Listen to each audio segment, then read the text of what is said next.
پھر ذرا میرے سوالات کے جواب دے دیں۔ آپ اس نوکر کے متعلق کیا کہیں گے جو آقا کی مقرر کی ہوئی ڈیوٹی پر جانے کے بجائے ہر وقت بس اس کے سامنے ہاتھ باندھے کھڑا رہے اور لاکھوں مرتبہ اس کا نام جپتا چلا جائے؟ آقا اس سے کہتا ہے کہ جا کر فلاں فلاں آدمیوں کے حق ادا کر، مگر یہ جاتا نہیں، بلکہ وہیں کھڑے کھڑے آقا کو جھک جھک کر 10 سلام کرتا ہے اور پھر ہاتھ باندھ کر کھڑا ہو جاتا ہے۔ آقا اسے حکم دیتا ہے کہ جا اور فلاں فلاں خرابیوں کو مٹا دے، مگر یہ 1 انچ وہاں سے نہیں ہٹتا اور سجدے پر سجدے کیے چلا جاتا ہے۔ آقا حکم دیتا ہے کہ چور کا ہاتھ کاٹ دے، یہ حکم سن کر بس وہیں کھڑے کھڑے نہایت خوش الہانی کے ساتھ چور کا ہاتھ کاٹ دے، چور کا ہاتھ کاٹ دے 20 مرتبہ پڑھتا رہتا ہے، مگر ایک دفعہ بھی اس نظام حکومت کے قیام کی کوشش نہیں کرتا جس میں چور کا ہاتھ کاٹا جا سکے۔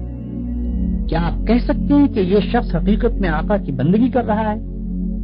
اگر آپ کا کوئی ملازم یہ رویہ اختیار کرے تو میں نہیں جانتا ہوں کہ آپ اسے کیا کہیں گے، مگر حیرت ہے آپ پر کہ خدا کا جو نوکر ایسا کرتا ہے آپ اسے بڑا عبادت گزار کہتے ہیں۔ یہ ظالم صبح سے شام تک خدا جانے کتنی مرتبہ قرآن شریف میں خدا کے احکام پڑھتا ہے، مگر ان احکام کو بجا لانے کے لیے اپنی جگہ سے جنبش تک نہیں کرتا، بلکہ نفل پر نفل پڑھے جاتا ہے، 1000 دانہ تسبیح پر خدا کا نام جپتا ہے اور خوش الہانی کے ساتھ قرآن کی تلاوت کرتا رہتا ہے۔ آپ اس کی یہ حرکتیں دیکھتے ہیں اور کہتے ہیں کہ کیسا زاہد عابد بندہ ہے۔ یہ غلط فہمی صرف اس وجہ سے ہے کہ آپ عبادت کا صحیح مطلب نہیں جانتے۔ ایک اور نوکر ہے جو رات دن ڈیوٹی تو غیروں کی انجام دیتا ہے، احکام غیروں کے سنتا اور مانتا ہے، قانون پر غیروں کے عمل کرتا ہے اور اپنے اصلی آقا کے فرمان کی ہر وقت خلاف ورزی کیا کرتا ہے، مگر سلامی کے وقت آقا کے سامنے حاضر ہو جاتا ہے اور زبان سے آقا ہی کا نام جپتا رہتا ہے۔ اگر آپ میں سے کسی شخص کا نوکر یہ طریقہ اختیار کرے تو آپ کیا کریں گے؟ کیا آپ اس کی سلامی کو اس کے منہ پر نہ مار دیں گے؟ جب وہ زبان سے آپ کو آقا اور مالک کہے گا تو کیا آپ فوراً یہ جواب نہ دیں گے کہ تو پرلے درجے کا جھوٹا اور بے ایمان ہے، تنخواہ مجھ سے لیتا ہے اور نوکری دوسروں کی کرتا ہے، زبان سے مجھے آقا کہتا ہے اور حقیقت میں میرے سوا ہر ایک کی خدمت کرتا پھرتا ہے؟ یہ تو ایک معمولی عقل کی بات ہے جسے آپ میں سے ہر شخص سمجھ سکتا ہے، مگر کیسی حیرت کی بات ہے کہ جو لوگ رات دن خدا کے قانون کو توڑتے ہیں، کفار و مشرکین کے احکام پر عمل کرتے ہیں اور اپنی زندگی کے معاملات میں خدا کے احکام کی کوئی پرواہ نہیں کرتے، ان کی نماز اور روزے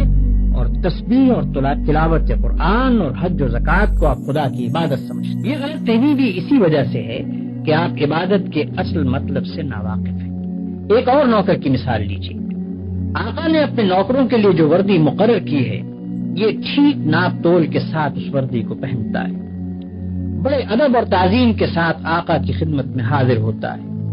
ہر حکم کو سن کر اس طرح جھک کر بصر و چشم کہتا ہے کہ گویا اس سے بڑھ کر اطاعت گزار خادم کوئی نہیں۔ سلامی کے وقت سب سے آگے جا کر کھڑا ہوتا ہے اور آقا کا نام جپنے میں تمام نوکروں سے بازی لے جاتا ہے، مگر دوسری طرف یہی شخص آقا کے دشمنوں اور باغیوں کی خدمت بجا لاتا ہے، آقا کے خلاف ان کی سازشوں میں حصہ لیتا ہے اور آقا کے نام کو دنیا سے مٹانے میں جو کوشش بھی وہ کرتے ہیں اس میں یہ کمبخت ان کا ساتھ دیتا ہے۔ رات کے اندھیرے میں تو آقا کے گھر میں نقم لگاتا ہے اور صبح بڑے وفادار ملازموں کی طرح ہاتھ باندھ کر آقا کی خدمت میں حاضر ہو جاتا ہے۔ ایسے نوکر کے متعلق آپ کیا کہیں گے؟ یہی نہ کہ وہ منافق ہے، باغی ہے، نمک حرام ہے، مگر خدا کے جو نوکر ایسے ہیں ان کو آپ کیا کہیں گے؟ آپ سمجھتے ہیں کہ ہاتھ باندھ کر قبلہ رو کھڑے ہونا، گھٹنوں پر ہاتھ رکھ کر جھکنا، زمین پر ہاتھ ٹیک کر سجدہ کرنا اور چند مقرر الفاظ زبان سے ادا کرنا، بس یہی چند افعال اور حرکات بجائے خود عبادت ہیں؟ آپ سمجھتے ہیں کہ رمضان کی پہلی تاریخ سے شوال کا چاند نکلنے تک روزانہ صبح سے شام تک بھوکے پیاسے رہنے کا نام عبادت ہے؟ آپ سمجھتے ہیں کہ قرآن کے چند رکوع زبان سے پڑھ دینے کا نام عبادت ہے؟ آپ سمجھتے ہیں کہ مکہ معظمہ جا کر کعبے کے گرد طواف کرنے کا نام عبادت ہے؟ غرض آپ نے چند افعال کی ظاہری شکلوں کا نام عبادت رکھ چھوڑا ہے، اور جب کوئی شخص ان شکلوں کے ساتھ ان افعال کو ادا کر دیتا ہے تو آپ خیال کرتے ہیں کہ اس نے خدا کی عبادت کر دی اور اس کی تخلیق کا مقصد پورا ہو گیا، اب وہ اپنی زندگی میں آزاد ہے کہ جو چاہے کرے۔ لیکن اصل حقیقت یہ ہے کہ اللہ نے جس عبادت کے لیے آپ کو پیدا کیا ہے اور جس کا آپ کو حکم دیا ہے وہ کچھ اور ہی چیز ہے۔ وہ عبادت یہ ہے کہ آپ اپنی زندگی میں ہر وقت ہر حال میں خدا کی اطاعت کریں اور ہر اس قانون کی پابندی سے آزاد ہو جائیں جو قانون الہی کے خلاف ہے۔ آپ کی ہر جنبش اس حد کے اندر ہو جو خدا نے آپ کے لیے مقرر کی ہے، آپ کا ہر فعل اس طریقے کے مطابق ہو جو خدا نے بتا دیا ہے۔ اس طرز پر جو زندگی آپ بسر کریں گے وہ پوری کی پوری عبادت ہوگی۔ ایسی زندگی میں آپ کا سونا بھی عبادت ہے اور جاگنا بھی، کھانا بھی عبادت ہے اور پینا بھی، چلنا پھرنا بھی عبادت ہے اور بات کرنا بھی، حتیٰ کہ اپنی بیوی کے پاس جانا اور اپنے بچے کو پیار کرنا بھی عبادت ہے۔ جن کاموں کو آپ بالکل دنیا داری کہتے ہیں وہ سب دینداری اور عبادت ہیں اگر آپ ان کو انجام دینے میں خدا کی مقرر کی ہوئی حدوں کا لحاظ کریں اور زندگی میں ہر قدم پر یہ دیکھ کر چلیں کہ خدا کے نزدیک جائز کیا ہے اور ناجائز کیا، حلال کیا ہے اور حرام کیا، فرض کیا چیز کی گئی ہے اور منع کس چیز سے کیا گیا ہے، کس چیز سے خدا خوش ہوتا ہے اور کس سے ناراض ہوتا ہے۔ مثلاً آپ روزی کمانے کے لیے نکلتے ہیں، اس کام میں بہت سے مواقع ایسے بھی آتے ہیں جن میں حرام کا مال کافی آسانی کے ساتھ آپ کو مل سکتا ہے۔ اگر آپ نے خدا سے ڈر کر وہ مال نہ لیا اور صرف حلال کی روٹی کما کر لائے تو یہ جتنا وقت آپ نے روٹی کمانے پر صرف کیا یہ سب عبادت تھا، اور یہ روٹی گھر لا کر جو آپ نے خود کھائی اور اپنی بیوی بچوں اور خدا کے مقرر کیے ہوئے دوسرے حقداروں کو کھلائی، اس سب پر آپ اجر و ثواب کے مستحق ہو گئے۔ آپ نے اگر راستہ چلنے میں کوئی پتھر یا کانٹا ہٹا دیا اس خیال سے کہ خدا کے بندوں کو تکلیف نہ ہو تو یہ بھی عبادت ہے۔ آپ نے اگر کسی بیمار کی خدمت کی یا کسی اندھے کو راستہ چلایا یا کسی مصیبت زدہ کی مدد کی تو یہ بھی عبادت ہے۔ آپ نے اگر بات چیت کرنے میں جھوٹ سے، غیبت سے، بدگوئی اور دل آزاری سے پرہیز کیا اور خدا سے ڈر کر صرف حق بات کی تو جتنا وقت آپ نے بات چیت میں صرف کیا وہ سب عبادت میں صرف ہوا۔ بس خدا کی اصلی عبادت یہ ہے کہ ہوش سنبھالنے کے بعد سے مرتے دم تک آپ خدا کے قانون پر چلیں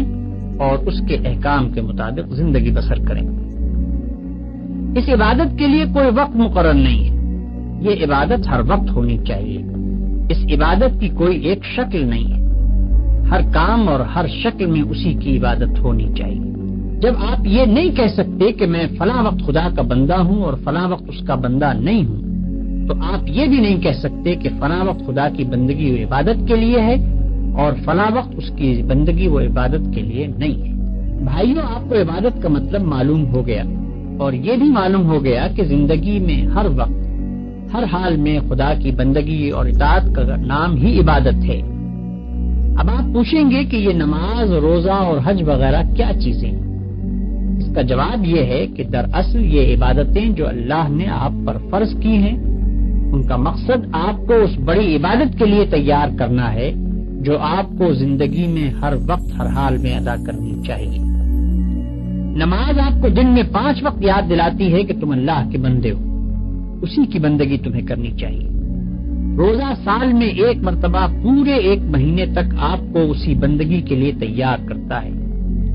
زکوٰۃ آپ کو بار بار توجہ دلاتی ہے کہ یہ مال جو تم نے کمایا ہے یہ خدا کا عطیہ ہے، اس کو صرف اپنے نفس کی خواہشات پر صرف نہ کر دو بلکہ اپنے مالک کا حق ادا کرو۔ حج دل پر خدا کی محبت اور بزرگی کا ایسا نقش بٹھاتا ہے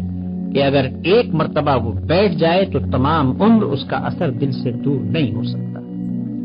ان سب عبادتوں کو ادا کرنے کے بعد اگر آپ اس قابل ہو گئے کہ آپ کی ساری زندگی خدا کی عبادت بن جائے تو بلا شبہ آپ کی نماز نماز ہے اور روزہ روزہ ہے،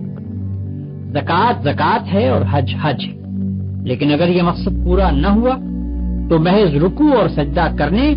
اور بھوک پیاس کے ساتھ دن گزارنے اور حج کی رسمیں ادا کر دینے اور زکوٰۃ کی رقم نکال دینے سے کچھ حاصل نہیں۔ ان ظاہری طریقوں کی مثال تو ایسی ہے جیسے ایک جسم کہ اگر اس میں جان ہے اور وہ چلتا پھرتا اور کام کرتا ہے تو بلا شبہ ایک زندہ انسان ہے، لیکن اگر اس میں جان ہی نہیں تو وہ ایک مردہ لاش ہے۔ مردے کے ہاتھ، پاؤں، آنکھ، ناک سبھی کچھ ہوتے ہیں مگر اس میں جان نہیں ہوتی، اس لیے تم اسے مٹی میں دبا دیتے ہو۔ اسی طرح اگر نماز کے ارکان پورے ادا ہوں یا روزے کی شرطیں پوری ادا کر دی جائیں مگر خدا کا خوف، اس کی محبت اور اس کی وفاداری و اطاعت نہ ہو جس کے لیے نماز اور روزہ فرض کیا گیا ہے، تو وہ بھی ایک بے جان چیز ہوگی۔